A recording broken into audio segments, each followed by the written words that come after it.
In today's video, I'm going to break down what your homeowner's insurance actually covers and what it doesn't. I'm Ashley Roberts, and if you've ever looked at a policy and felt a little confused, you're definitely not alone. Most people assume their home is fully protected, only to find out the hard way that things like floods, earthquakes, or even certain types of damage aren't automatically covered unless you specifically add them. Whether you're buying your first home or just want to be sure you're not missing anything important, I'm going to walk you through exactly what's included in a standard homeowner's insurance policy, plus the common gaps to look out for and some smart add-ons that can really make a difference. Let's get into it. Let's start off with the basics. A standard homeowner's insurance policy generally covers four main areas. First off, dwelling coverage, and this is a big one. It covers the actual structure of your home, walls, roof, floors, built-in appliances, basically everything that makes your house a house. If there's a fire, hailstorm, or even vandalism, this part of your policy is what helps pay for repairs or rebuilding. It's really important to know the replacement cost of your home, not just its market value, so you can make sure your coverage is high enough. A lot of people underinsure their homes without even realizing it. Number two is personal property coverage. This is what protects all your stuff: furniture, electronics, clothes, kitchenware, and everything else inside your home. If your place is burglarized or there's damage from something like a fire or storm, this part helps replace what you lost. But one thing to watch out for is the limits on high value items. So most policies have caps on jewelry, art, collectibles, and so on. If you've got anything particularly expensive, you might need an extra add-on. Also, this coverage usually extends beyond your home. So if your laptop gets stolen from your car or while you're traveling, you might still be covered. Number three is liability protection. If someone gets hurt on your property, like slipping or an icy walkway or tripping on a step, this part covers legal fees and medical bills. It also helps if you or someone in your household accidentally causes damage to someone else's property. For example, if your kid throws a baseball through a neighbor's window, this is when that would kick in. Number four is additional living expenses. This one is huge and often overlooked. If your home becomes unlivable due to a covered event like fire, storm, damage, or something along those lines, ALE,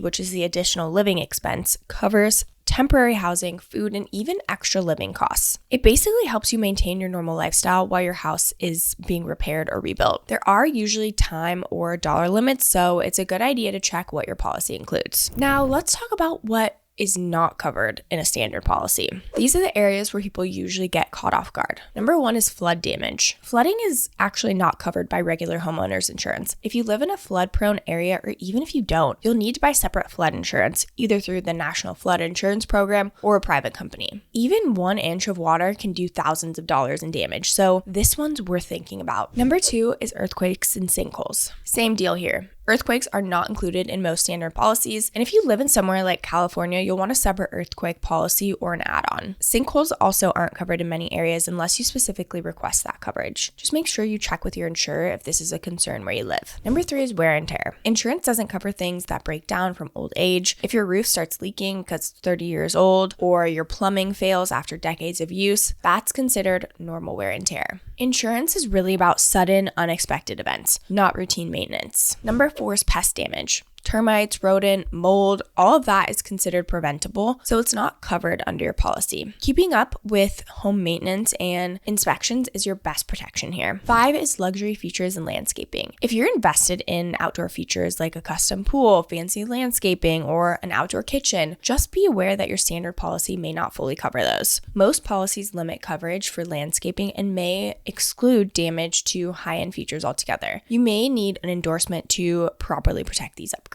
Now let's talk about some add-ons and riders you may want to consider. Standard coverage is such a solid foundation, but depending on your lifestyle, location, or the value of your belongings, a few strategic add-ons can give you much better protection here. So here's what to consider and who each one is especially useful for. So number one is scheduled personal property. If you have expensive jewelry, designer handbags, artwork, or rare collectibles, your standard policy likely won't cover them at full value. This rider lets you individually list high-value items so they're fully protected. This is best for people with engagement rings, fine jewelry, luxury accessories, or heirlooms, maybe even art collectors or anyone with rare or one-of-a-kind items, and families with valuables that would be very expensive to replace. You'll typically need an appraisal or receipt, but it's worth the peace of mind. Number two is water backup coverage. So standard policies don't usually cover water damage from a backed up pump or drain, something that can cost thousands of dollars in cleanups and repairs. repairs. This add-on is relatively affordable and often overlooked. This is best for homeowners with a basement or anyone living in an older home with outdated plumbing, and even areas with heavy rain or drainage issues. Number 3 is identity theft protection. This rider often includes legal support, credit monitoring, and reimbursement if your identity is stolen or your bank account is compromised. So this is best for people who live in high crime areas or anyone who shops or banks online frequently, or even remote workers or digital nomads handling sensitive information. If you've ever had a fraud alert on your credit card, it's worth looking into this coverage. Number 4 is home business coverage. If you run a business from home, whether it's coaching, selling products, or storing expensive gear, your regular homeowner's policy may not cover business-related losses. A home business add-on or separate policy gives you better protection. This is great for freelancers, entrepreneurs, or side hustlers with inventory or client meetings. It's also great for anyone storing business-related electronics, tools, or equipment at home, as well as people who work with sensitive client information. Number 5 is ordinance or law coverage. If a covered event damages your home and you're required by law to bring certain parts of your house up to code like electrical or plumbing systems, this add-on helps cover those additional costs. So this is great for anyone living in an older home, properties that haven't had major upgrades in decades, or even homeowners in cities or states with strict building codes. Now, how to make sure you're not underinsured. A lot of people don't realize that they're underinsured until it's too late. So here's a quick checklist to make sure you're covered. Know the replacement cost of your home, not just what you paid for it. Take an inventory of everything you own and estimate what it would cost to replace. Ask your provider what exactly is included and what's not. Double check your deductible. Sometimes lower premiums mean you'll pay more if something happens. If your life has changed recently, like a new baby, renovations, working from home, update your policy. Walk through your home with your phone and record a quick video of all of your stuff. It just helps for claims and just gives you a clearer picture of what you'd need to replace. Now, if all of this sounds like a lot to think about, there's one company that makes it super easy,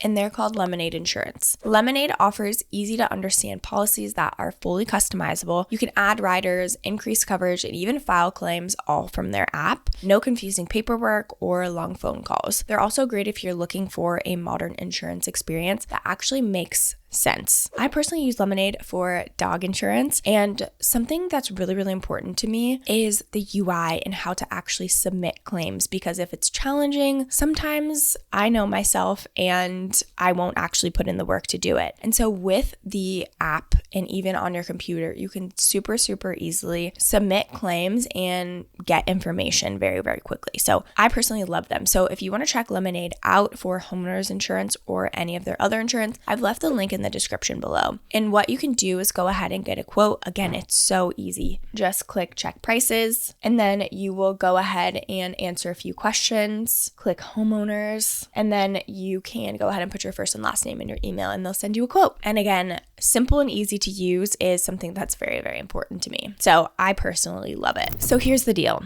Homeowners insurance isn't just about checking a box. It's about knowing what's in your policy and making sure that it fits your life. I hope this helped clear things up and gave you a better understanding of what's covered and what's not, and what to do next if your coverage has gaps. And just as a personal note before we wrap up, I know insurance isn't the most exciting thing to talk about, but this stuff really matters. Taking the time to understand your policy now could save you a ton of stress and money later. So again, if you want to check out Lemonade, I've left that in the description below. But again, you want to find a coverage that fits your needs. That wraps up this video. Thank you so much for watching. Don't forget to like and subscribe and leave any comments or questions below. We'd love to hear from you. Thank you so much for watching, and I will see you in the next video.